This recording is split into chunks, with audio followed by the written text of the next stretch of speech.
নমস্কাৰ, সুপ্ৰভাত মোৰ বন্ধু বান্ধৱীসকল। মোৰ সৰু সৰু কথা মোৰ নামৰ চেনেলটোলৈ মই আপোনালোক সকলোকে স্বাগতম জনাইছোঁ। আশা কৰোঁ মোৰ সকলো ভিউৱাৰ্ছ ভালে ভালে আছে আৰু ময়ো ভালে ভালে আছোঁ। মোৰ সৰু সৰু কথা মোৰ নামৰ চেনেলটোত মই সৰু কথাই কওঁ, কিন্তু আজি মই বেলেগ ধৰণৰ সৰু কথা এটা ক'ব খুজিছোঁ।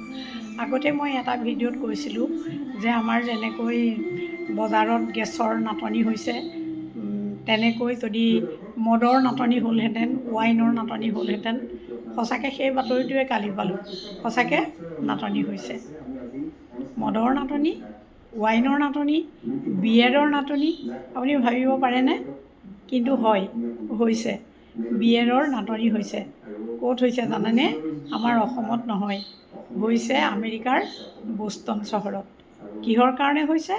বৰ্তমান যি ফিফা ৱৰ্ল্ড কাপ চলি আছে, তালৈ স্কটলেণ্ডৰ পৰা বহুতো মানুহ আহিছে, কিয়নো স্কটলেণ্ডে এইবাৰ প্ৰথমবাৰ জইন কৰিছে খেলাত, আৰু সেইকাৰণে ছাপৰ্টাৰখিনি আহিছে আৰু অহাৰ বাবে আমেৰিকাৰ বষ্টন চহৰত বিয়েৰৰ নাটনি হৈছে।